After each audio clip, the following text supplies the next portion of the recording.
I have a ministry that's called Ministry Encourager, and I put that particular note up there because of the fact that I want it known that we have not a big warehouse. We don't have trucks and all that stuff. It's pretty much us sending money to people around the world who are being the hands and the feet of Christ in places. The people I deal with, most of them are people you've never heard of. And back in 2002, in November, I was sitting right here in our sanctuary under the teaching of Dave Miller. And as I was sitting there, I opened up our little bulletin, Sunday bulletin, and there was a note in there about taking a missions trip, joining up with a team from Rocky Peak here, and going to Peru. And just so happened that Evelyn Davis had put together a trip for me to Peru anyway in that same time slot. So we coordinated the two of them. I signed up for the trip and went down to Peru with the team from Rocky Peak.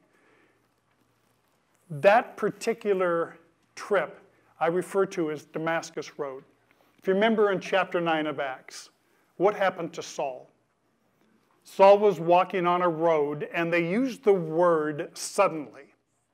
And suddenly, to me, is like an accident. Suddenly you have an accident, and it's too late to turn back. It's too late to put your seatbelt on. If suddenly you have an accident, however you are in your life, your spiritual life, whatever's going on, suddenly you are committed to whatever it is that God has in store for you that split second.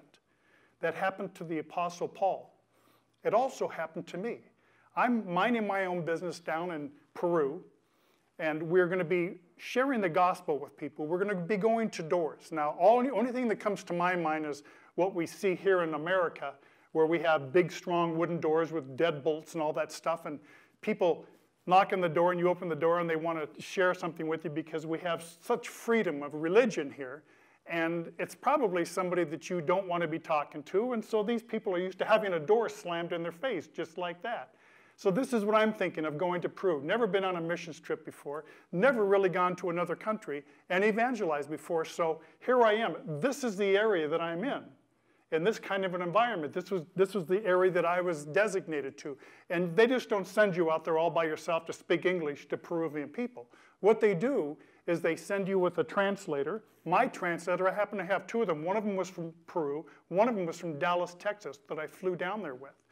And then on the other side, you have disciple makers. So if somebody says, I understand what you're saying, and I want this in my life too, will you help me come to know this Jesus Christ? These are disciple makers. When those people make that kind of a commitment, then the disciple makers will follow up. You may be long back in the USA, but the disciple makers will go back week after week, and they'll say, well, this is the Bible, this is the New Testament, this is the Old Testament. These are Catholic people down there, and most of the Catholic people do not bring Bibles to church. So the only people you see carrying Bibles around in Peru will be people who have come to know Christ, and they're Christians, and they'll be carrying Bibles.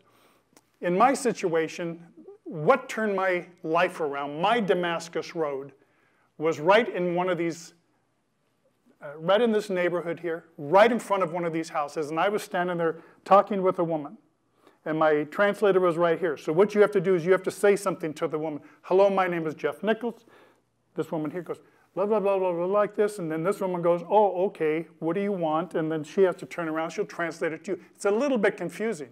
So as I'm witnessing to this woman, I'm giving her my testimony, I'm sharing the gospel with her, all of a sudden, and this was my suddenly moment, just like what Paul experienced, too late to turn around, too late to change your life, all of a sudden in my life, this takes place.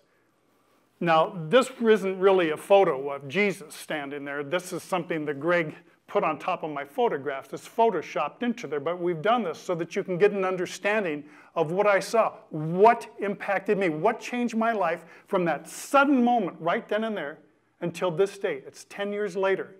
And in one of the songs that Roy was singing this morning, it talked about thinking of Jesus, talking to Jesus every minute. It's 10 years later. This still impacts me to where every hour of every day I am thinking of this exact moment here. Day number 2, I'm in the little church that's in the center photograph here, and my translator is standing on the wall, and I'm listening, and this little church is made out of plywood. It had one light in the middle of it. And this takes place, if you can see it in the center photograph there. There's another image that took place, day number 2. So 2 days in a row now, this appearance, which I had no idea what it was. I'm thinking it's Jesus standing there. For some reason, God wants him to appear to me. Day number 3, we were in that little church and we were called out and we just heard, missionaries, missionaries, please come out here. So I came out with my translator and then the pastor came running out. What's all the commotion? Some women in a house up above on this hill that you see in the 3rd photograph, they called us up there. So we scrambled up that very steep hill and we went up there and their brother had been dropped off in their house. And as he was dropped off, it looked like he went through the windshield of a truck because he had slashes in his skin and face, everything on his body, and they had taken some bands of like strips of sheet and they tied the flesh together just to keep him from bleeding out right there in the bed. So as we were praying over him, right behind the 2 sisters who were standing right in the little doorway, I had another appearance take place. That's 3 appearances in my life, and it's never happened in my life, ever. The impactful part of the story is this vision. What took place then was, let's go back to the first day. After the first day, went back to our hotel that night. I was completely useless to our team. Our team is sitting there doing all the things that teams do. They debrief about what took place during the day. How many people did you lead to the Lord? Give us the address. Like, I was totally useless because of what happened that first day. So that night, went to sleep. I slept solid. Woke up at exactly 4 in the morning. I took my Bible. I went up on the roof. And I had this Bible right here. And I said, Lord, I have no idea what you did to me. I said, I don't know why you did it. I said, I think you meant it to be for me. I have no idea, though, what happened. I said, you need to tell me in here someplace. And I remember distinctly holding the Bible like this. I said, Lord, you've got to show me. I don't want magic, but I want you to show me why you did what you did. What am I supposed to learn from this? And I, with my eyes closed, I just went right to, and this happens to be a devotional Bible. So it's got devotions in here from different men in history, I mean, football coaches, all that kind of stuff. But I went right to a devotion right here. And I turned around and I looked, and the second I saw the title on this devotion, I understand, okay, God, I see what you want. The title is Encountering God. Okay, I'm thinking I saw Jesus. The title is Encountering God. And I don't want to read the whole thing, but it says, the first encounter may have been one of terror, as when a thick and dreadful darkness came over Abram, or as when Moses at the bush hid his face because he was afraid to look upon God. Usually the fear soon lost its content of terror and changed after a while to a delightsome awe, to level off finally into a reverent sense of complete nearness to God. The essential point is this. These were men who experienced God. I completely understood. Okay, God, for whatever reason you did that. So after the second encounter inside the church, again, I went up on the roof the very next morning. Now, my business is wood floors. I build basketball courts, always have.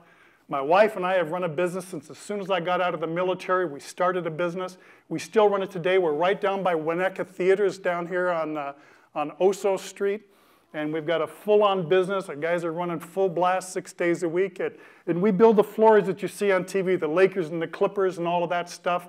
We do all of your high schools around here. I think my son is down at UCLA all of this last week, and coming week UCLA has a brand new floor. The Lakers have a brand new floor. This is the type of stuff we do. Now, what is unique about a basketball floor? A basketball floor is longer than it is wider. So we measure the length and the width. This isn't rocket science. This was my job back in 2002. I go in and I measure the length and I measure the width. They're all different sizes. This is my job. So this time, I wanted to confuse it a little bit more. I said, Lord, you showed me the other day that I was encountering you. I totally believe it, Lord. And I'm up on the roof of this hotel. The tears are coming down my face. I said, Lord, I don't know what, I can't handle all the stuff that you're doing. You've got to show me some place in here. Just show me some place in here. Zechariah chapter 2, verses 1 and 2. And it says, Zechariah is talking now. He says, as I was sitting, a man came, stood in front of me with a measuring line in his hand to measure the width and the length of Jerusalem. Zechariah chapter 2, 1 and 2. That verse bounces in my head constantly all day long for the last 10 years because of this moment that took place. Finally, after day number 3, I went up on the roof a third time. And I said, okay, Lord, I'm a big, strong guy from the U.S., and I got everything going for me in life, but I said, you've appeared to me 3 times now. I can't handle this. Yes, I'm big and strong, but I can't handle it. I mean, just take me now. I'm up for it. Let's just go. And I said, you've got to show me a way to deal with what is happening in my life. Again, I hold the Bible here. I'm going to press my luck 3 times now. And I said, Lord, you've got to show me in here someplace how I'm supposed to deal with what you were doing in my life. And again, I did it. And I just happened, I think because of the tears on the page, turned to, again, Zechariah. In the 13th verse, it says, be still and know that I'm Lord. Which is the hardest thing for an impatient, spontaneous person like me. Be still and know that I'm Lord. After that, the team was concluded in Peru, and our team from Rocky Peak got in the plane and they took off, and I just, so long, guys. Leave me here, a basket case, an emotional basket case. They all came back here. I turned around and I moved on into other parts of Peru, and different things happened then. I don't have time to tell you about it now. But things that in Peru, all totaled, including my healed knee from February 25th, of all the things totaled, there was 9 miracles that took place in my life. I consider these 3 miracles that you see here. I consider the revelation in the Bible here that he led me to that directly impacted my life as miracles also. And I've got a total of 9 that took place in Peru. Once I got back, I was driving down the street in Los Angeles. And so now God has changed my life completely. I was going this direction in my Christian life, and now I'm going in this, but I didn't know what I'm supposed to do. So I'm back here driving my truck down in Los Angeles. You're probably all familiar with World Impact, where they're located. They're located right on the on-ramp to the Santa Monica Freeway on Vermont. I was in my truck, trailer behind my truck, and I'm driving down the middle of the street, and I see a girl that I know over there that probably many of you know by the name of Tracy Steers. And I turn my truck over real quick as I'm beeping at her, waving to her. She says, oh, she's going like this. Come over here, Jeff, immediately come over here. She was my partner in Peru. She's great to talk to. If any of you have talked to her, you know she's a darling person, smart as a whip. And so we started, she rolled my window down. She said, Jeff, you've got to read this book. This book is you. I know what took place with you, Jeff, in Peru. I know what happened to you. I know how your life was turned around. But you've got to read this book. So I got the book, and the book is about a 19-year-old young man. Dropped out of college because he felt God calling him. He felt God calling him to go to a particular tribe of, they weren't cannibals, but they're killers in the Amazon jungle. I want to say Monteloni tribe. They're totally deadly tribe. I mean, no white men go there. They kill the oil people who were down in South America. They kill them. And I checked it out again yesterday. They killed this one guy because they wanted to use his construction hard hat to boil water with. And I want that hat, so I'm going to kill it. So they killed him. They snuck up and killed him for that reason. They don't like the white people there. He felt called by God to go to these people and to share the gospel with them. Long story short, 2 things took place. Number 1, he just went. Now, if any of you know missionaries before they go, they feel called to go. Any place in the world, they feel called to go. But what do they have to get behind them before they go? They need to get financial backing. They need to get Rocky Peak to commit to giving them $500 or $1,000 a month so they can survive. And they'll get 20, 30, 40 people, just like you and I, to send them $15 or $20 or $50 a month. Now they've got enough money to survive. This young guy went. And when he went down to, he was in Venezuela, I believe. And he's knocking on doors. I need help. I'm hungry. I'm starving. I'm done. I don't have any money. And the church said, well, what church sent you here? Well, no, church. I felt called by God. Bam! They slammed the door in his face. So he went down and he searched out a mission agency down there. And I think it was in Caracas, Venezuela. And he knocked on the door, and they said the same thing. What mission agency sent you here? Nothing. I felt called by God to go to these people. Bam! They slammed the door right in his face. He was on the street. But all kinds of miraculous things happened because he was being faithful to God, And he constantly was in prayer. And he says, God, you got to do something. I'm starving to death out here, or one thing or the other. Thing number 2 that happened, long story short, if you go to this place in the jungle now, you will find, I don't know how many hundreds of square miles of wild-looking tribes that are totally Christianized. The gospel has been spread throughout there. The guy almost died so many times. The things that he had to eat and endure was unbelievable. And God just truly how it's like Job, how miserable can I make your life? But it's going to be necessary for the tribesmen to see you suffering near death, but you've still got faith in me. The tribes need to see that, because white men come in there. How do we come in there? We come in there in helicopters, jeeps, and we're big, we're strong, we've got money, we've got everything going for us. This guy's coming in there, and they found him and just wallowing in filth.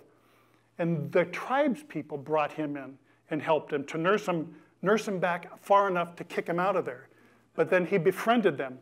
And what he has done now is in this book, this was in 1961 that this happened. And today, it's the reason that they write books about guys like this.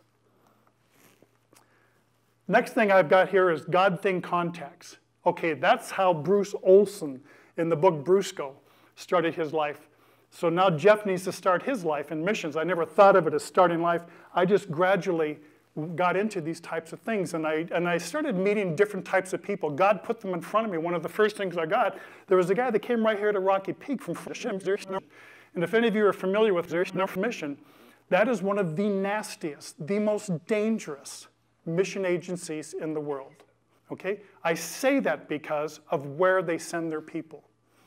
And I had to change what I was going to tell you a little bit because I'm being videotaped by Greg over here. And these videotapes, I don't know, they may go to YouTube. I don't know where they're going to go. But today you can't take a chance on what you say about anybody or anything because it can go around the world just like that.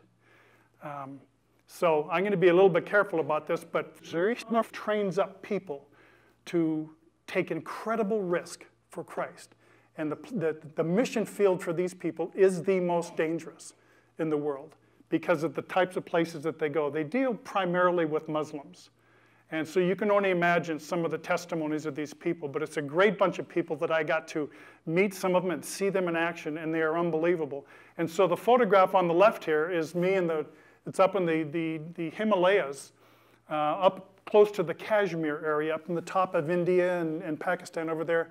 And we're up at a high altitude. There was a terrible earthquake there a number of years ago. 80,000 people were killed in minutes. And these are mountain people. There's no roads up there. There's a big river that runs down the middle, and we were sent up there. And when we were sent up there, they said, now be careful when you go there.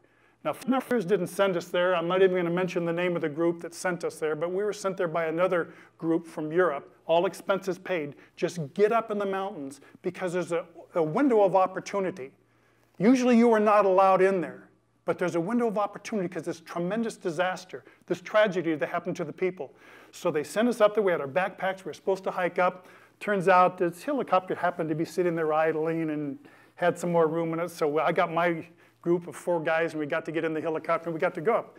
They took us up. But when we were up there, we got to meet these guys, and one of the first things that our group said in the USA, don't talk about Jesus Christ now.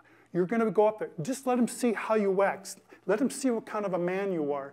And let your Christian, your light, come through in that sort of a way. So the first night that we were up in this area, the very first night, they said, okay, here's the ground rules. You guys are sleeping in the tent right there. You're helping us do this new construction over here. He said that every night you will come and you'll sit in this bonfire. And he said, you tell me about your faith, and then we're going to tell you about our faith. And then you're going to tell me a little bit more, and we're going to do that. And so they wanted to know that. So I was the oldest, so they called me Uncle Jeff. And Uncle Jeff, you start. And I couldn't think of anything to talk about. I was completely blank because I'm afraid. Here's all these Muslim men sitting around in this dark campfire. So I just started, I love you, Lord, and I lift my voice to worship you, oh my soul. That's what I sang. So I said, okay. Now it's their turn. And one of them came with a Muslim poem. And then it went back and forth. And then we started getting real funky by night number 2. And my guys, because all the guys that I was with are young church guys who work in church. And so they're always kind of cutting edge. Anyway, at the end of the time that we were working with these Muslim men, we had developed such a close relationship. And they wanted to know so much about our faith in Jesus Christ. And how do you believe that he's the Son of God? How can you do all of this stuff? And then we're asking them stuff. And it was the most meaningful, the greatest time I have ever had with other men as far as sincerity goes. These are real men. These are like the Hatfields and the McCoys. All the time through history, they've been shooting at each other. The earthquake comes, devastates all their mountain homes, and now they're all kind of bunched together just to get enough food and whatever animals are still left alive. When we left, when we hiked down the mountain from there, we gave embraces that were uncomfortably long with these Muslim men. And they had tears and we had tears. It was so meaningful. And it kind of goes to show you that when you get one-to-one, one man with a faith in Jesus Christ and another man and a faith in whatever like that, as long as you treat each other in a fair kind of a way, and you're thinking the whole time that all I want to do is show this man the love of Jesus, all of a sudden things come together so beautifully when we do it the way that it's planned to be done as opposed to politically.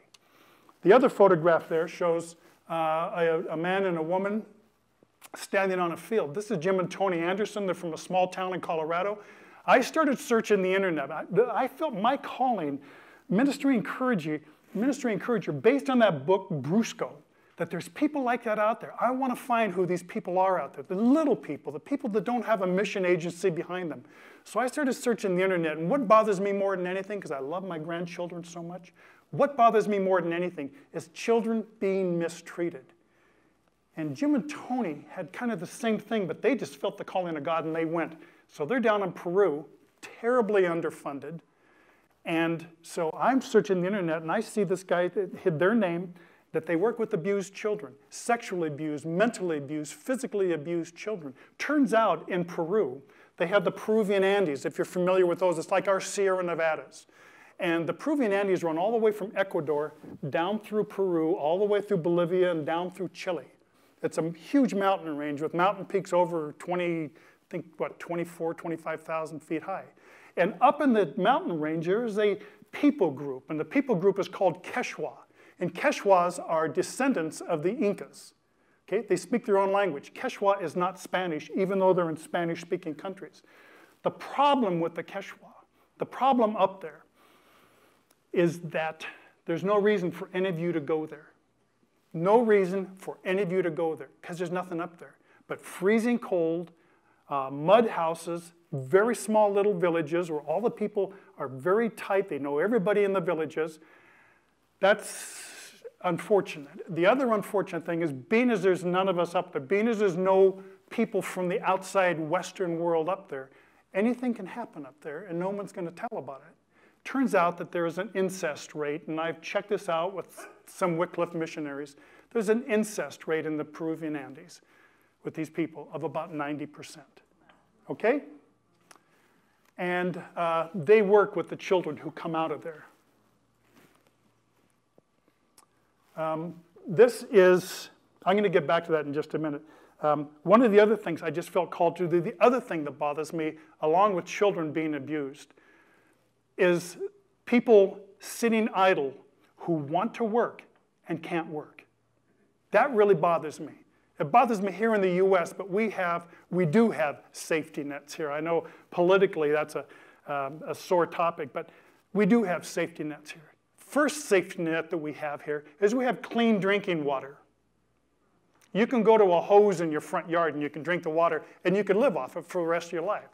If you get in an accident, if you get hurt, what's going to happen? Someone's going to call about a $400,000, $500,000 ambulance, and they're going to come with state-of-the-art equipment, and they're going to pick you up and take you away. In Africa, you don't have that advantage. If you get sick, guess you're going to die. And so when I went there, I discovered that these people, I went I was in Ethiopia, is the way the story really goes. And I was with a team from San Diego, and we were building a church in Ethiopia. And I felt God saying, Jeff, you need to go to Uganda. Okay? I had no reason to go there. I was already in Ethiopia. and said, you need to go to Uganda. I had no idea why. So the team went back to San Diego. I bought a ticket and I flew to Uganda, landed in Entebbe airport, and everybody went out and kisses and hugs with their family, and they all went off. And this is the truth. I'm standing like an idiot all by myself in the middle of this parking lot, and I got my back, my shoulder bag, and I'm going to stand there and defy it, and I'm going to say, God, you've got to show me why. What am I doing here? Okay, my return ticket is back in Ethiopia, but why am I standing here? And I stood there, and I stood there. And finally, a guy from out of nowhere, he tapped my shoulder. He says, sir, you look like you need a hotel and a taxi. And I go, yes. And he says, do you have any idea where you want to go? And I said, I have no idea. Turns out all the hotels are full. Took me to a hotel, which is I don't know the whole story of this hotel. I've heard some kind of things that have to do with terrorism hangout, and everybody inside this hotel had rifles and stuff. And I said, okay, Lord, you're the one that directed me here. I'm here. Turns out I meet a guy, a Ugandan guy, as big as I am, bald, the whole thing, and he and I turned out to be best buds for many years. We started together. He said, Jeff, why are you here? I says, I have no idea. He says, where are you going? I says, I have no idea. And he says, then what are you doing sitting next to me? And I felt God call me. God said, Jeff, you need to come. He says, perfect. He says, I need to show you something. Turns out Uganda's had a war for 23 years with Joseph Kony in the north of Uganda. And he says, I want to show you what the government is doing with the people. They don't want them in their villages. They want them in relocation camps. We went up there, absolutely heartbroken. I turned around after I saw and I was exposed to all of this tragedy of these people just with nothing to do day after day, month after month. And I came back to the US, I got a big professional camera set up, and I went right back there again. I wanted to film it and record it. During that process, during my second trip back there, I said, you know, why don't we just start, excuse me. I had heard about a guy by the name of Muhammad Yunus in India who gave a woman $20. And when he gave her $20, he said, here, start a business, but you must pay me back. And it's microfinance is what it's called. So I'm telling this pastor, and he says, sounds like a great idea. So I happened to find this guy's book in Uganda, gave the pastor the book, and I says, read the book. When you pick me up tomorrow morning, you'll know about it. I already read the book. It's great. We started a microfinance. And you can see here that over 400 businesses started. It is so easy to do. And look at the line below that. These people are dirt poor. They are literally sleeping on the ground inside of mud huts. And if I give them $400, just like this, and they sign all the paperwork, every one of them paid it back. Every one of these, primarily women, paid back that money. I'm talking people so poor you couldn't imagine. The woman on the far side there on the left, on the left, one of the other things we wanted to do is we wanted to get them AIDS tested because a lot of them were in prostitution. Not prostitution why you think prostitution, prostitution for sheer survival of food to their children's mouth. They didn't care what chances they took. So we got them tested. We wanted to show them the status of where they're at in life. The woman in the middle photograph, we gave her money. She bought all of that stuff. Those are little packets of soap, different types of things, candies, foodstuffs, and Cokes and bottles of water. And she built a little business right there that's her again, right on the side of a dirt road. And all the bicycles and motorcycles and buses and everything would stop.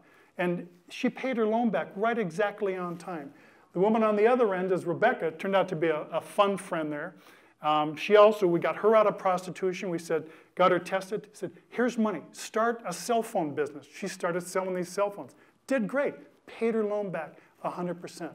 One of the most popular things is sewing machines, because all the children there must wear uniforms to go to school. So every year, as these kids grow up, they need new uniforms. Sewing's a very popular thing, and it also generates a lot of income. So the ability to start businesses with people who really had no help is a fantastic way to impact their lives. And during that time, we brought them into our church, the church that we were working out of there, and they all got the gospel.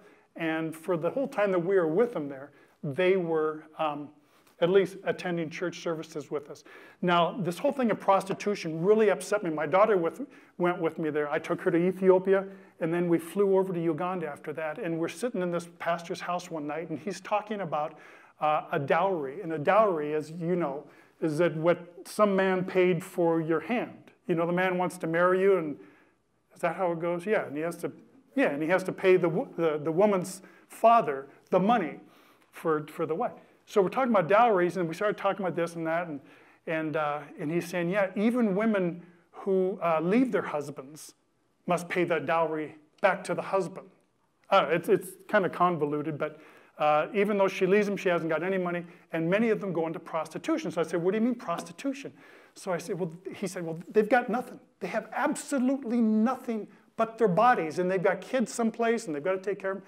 I said, now, where are these prostitutions? I've been in this city this is my 8th trip back to the city. I haven't seen him. He says, come on, let's go see him. It was 9 o'clock at night, and my daughter goes, come on, Dad, let's go. So we all jumped in his truck, and we went down to the city, and I had my camera, and I said, okay, where's the prostitutes? I don't see any. And so he said, we couldn't find any prostitutes on the street. We just didn't know where to look. So we paid 2 guys 5,000 shillings, which is about, what, $2, something like that. Could you get us 2 prostitutes? We want to film them. So he went out and he got 2 prostitutes. So I set up my camera and I told him the whole thing. I need you to walk down the street. So there's this whole thing that we started. This is how it started. It sounds kind of screwy, but sometimes God works in certain people with certain personalities in unique ways. So I said, girls, you know what? I couldn't get any good shots of you. I said, could you come back tomorrow morning in the daylight? I'd like to talk to you on film, and I want to hear your testimonies. I want to hear why you're doing what you're doing. They came back the next morning. As the 2 girls sat here, my daughter's standing here, or sitting here, and I'm standing here at the camera. And so the girls started telling their testimony. They were kind of tough at first, because these girls work in the city.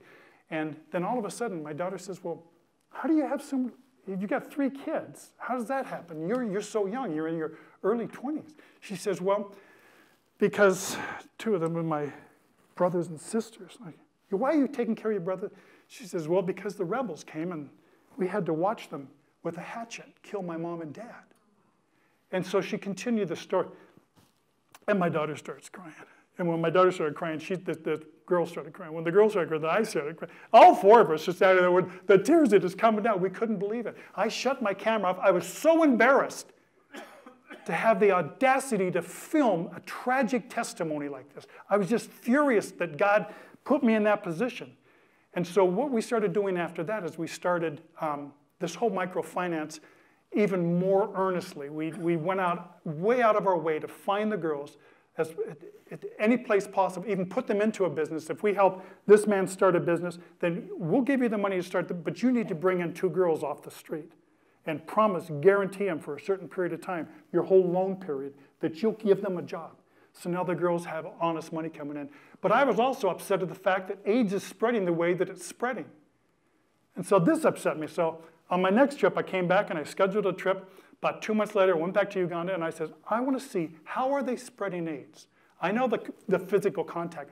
I want to see how they're doing it, though, in this country. So I came back. I rented a driver. I rented a van, filled it up with gas, and I said, we're going to go from here all the way up to Sudan, because that's what they say is this AIDS road, that all this AIDS is spreading there. Now, why is the AIDS spreading on this one road? Because it's the only main road that goes up the center of Uganda to Sudan. Why is it going to Sudan? Because Juba, the city of Juba, is a big city, but it's totally isolated, and the Sudanese Muslims are isolating it, and as a result, the people are dying. They're in need of everything that you can think of. So all these thousands of trucks every week go up and down this road. And while they're going up and down the road, which takes several days to do, sometimes they're stuck because of a rebel activity. It takes several days to do. Then they're going on too. So I went back and I made a short film. Let me show it to you right now, and you can, I think, get a pretty good idea of what I'm talking. Do we have any sound, Greg? Do you know?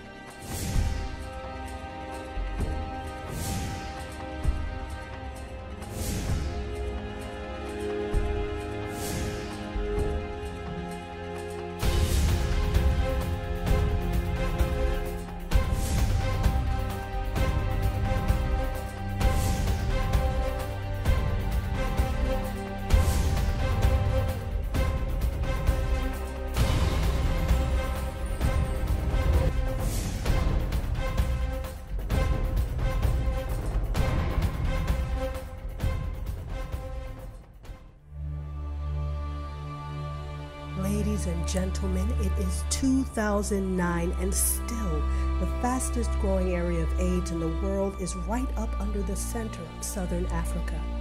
These trucks on these slow, dusty roads are stopping constantly along the way. These infected men are knowingly going into villages where the women are so desperate for any amount of money to feed themselves and their children, they will take any risks necessary. The women we have spoken with all say the same thing. What else can we possibly do? We'll come and we'll listen to you, but we have no other choice. We must feed our children. We must feed our families. Even though we know that people we know have paid the ultimate price. They have died. They have left their children. Many of the women we are seeing here are raising the children of the women who have already died and been buried. What Ministry Encourager is now doing is we are literally going into the streets and rounding up women who are working the streets as sex workers, and we're telling them we are willing to give you a small loan and training to start an honest business to get you off the streets. We are truly concerned about your life, your heart, and your soul. We get them HIV tested for free. It's the first time any of them have actually had anyone care enough about them to help them, to truly be concerned about their life, their survival, for themselves and their families. We set them up in small businesses. This is Rebecca. Even one of her friends we loaned money to buy chickens for an egg business, and right in front of Rebecca's business, she sells her friends' eggs. This is Evelyn. For her, we helped build this small restaurant. She's making $30 a day. This is Ellen.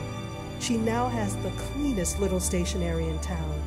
She's off the streets now and is a well-respected new woman business owner in this community.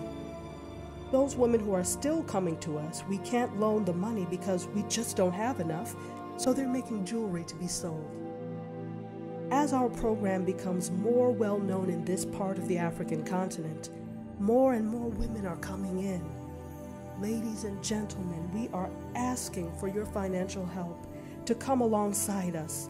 Come alongside these desperate women and offer them a chance to feed their children on their own, to take care of their families on their own without any outside help. So far, every loan that we have given has been 100% paid back. These women are desperate for help, and they are so grateful. So please, consider coming alongside Ministry Encourager to change these women's lives for today and for eternity.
Okay, I think you can see the direction that God led me, starting with that one mission trip in 2002. So, you know, when people talk about, could you please help me go on a mission trip? Who'd have thought that some guy like me would be able to turn his life around and start to devote all of my time and energy doing something like this? Never would have thought about it for a minute. My whole focus was to climb some mountains in Peru and to do a tourist trip. And I'm going to throw in this mission trip. And on the first day, 11:15 in the morning, just like that, just like the Apostle Paul, suddenly, God said, okay, Jeff, now it's time. I've developed your life the way I want you to be, and I'm going to allow you to go out into the world and do things like this, with these people, I'm going to introduce you to people all over the world. And I want your enthusiasm and that American go-to spirit, and go out and do these things. And I'm able to do things that most missionaries can't do. We have very little support that comes in from the outside. I don't have a church behind me sponsoring me, or a mission agency sponsoring me. Everything that I do, almost everything that I do, I am self-funded. All of the money that we see for these loans and stuff like that, my wife back there controls the books. Nothing slips by her. Nothing slips by my wife. But as a result of that, as a result of her first dollar framed on the wall, praise God, we're able to afford to fund these types of programs. I'm out of time. I don't have time to show you. I wanted to show you things that are going on in Peru. We're building homes down there, things that are going on in India. We've actually got a home that last month we had the grand opening for it. A home for, there's 15 kids in there, 15 little girls, orphans from the tragically poor villages around where this woman is. And there's a woman that I met, another God thing, the way that we met. But there's so many exciting things happen. But like I said, God has allowed me, with the uniqueness of my life, to go out and do these things, sometimes even get in some kind of trouble, the way that the church would consider it trouble. But the end result has been fantastic. And so many hundreds of people's lives are touched. So I'm now 5 minutes over. So I want to thank you for tolerating me. Sometime I'd like to do chapter 2. This goes to about, I've got this big suitcase, and so far I've only got the t-shirts up on top that I've been able to share with you. It's really exciting what God has allowed just one American to do. Because I always travel alone because nobody wants to go with me. Can't figure it out. Motorcycles, bicycles, off the edges, the whole thing like that. But anyway, the whole rest of the suitcase is also such a huge blessing. But the cool thing is, the reason my wife and I love to be in this class is because you guys represent a lot of Rocky Peak when this was just weeds and bushes. And that's when we were here also. But more than that, the reason we love to be in this class is because you people, your generation, represent so much of what makes the American image that we know, that we think, that we'd like to see replicated in the world today. That's not going to happen because of the migration of all the cultures together. But you represent something in America that is so incredibly unique in all of the world. So thank you for allowing us to be in your class, and let me just close in prayer. So, Heavenly Father, I just thank you for your Holy Spirit in this room today. Lord, as you promised, where two or more gathered, you are here. And we thank you for that, Father. Lord Jesus, I pray for that same safety, that same blessing for all of our team members on the cruise.